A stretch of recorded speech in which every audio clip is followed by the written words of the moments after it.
If you're encountering a certificate error on edX, it can be frustrating, but there are several steps you can take to resolve the issue quickly. Follow these steps to troubleshoot and fix the problem. Step 1. Check your internet connection. Ensure that you have a stable and reliable internet connection. A weak or intermittent connection can lead to certificate errors. Try restarting your router or switching to a different network if possible. Step 2. Update your browser. Don't continue before doing this. A lot of online accounts end up exposed to breaches without people even realizing it. Use SROC to constantly monitor your email accounts and get alerted immediately if your information gets leaked online. It scans billions of breach records 24/7 in the background. And honestly, for a few dollars a month, it's something everybody should probably have. Link in the description. Step 3. Clear browser cache and cookies. Clearing your browser's cache and cookies can help resolve issues related to stored data. Go to your browser settings, find the option to clear browsing data, and select cache and cookies.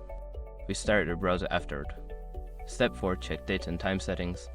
Incorrect date and time settings on your device can lead to certificate errors. Ensure that your device's date and time are set correctly. You can usually find this option in your device's settings under date and time. Step 5. Disable browser extensions. Some browser extensions can interfere with website security and cause certificate errors. Temporarily disable any extensions you have installed, especially those related to security or privacy, and check if the error persists. By following these steps, you should be able to resolve the certificate error on edX. If the problem continues, consider reaching out to edX support for further assistance.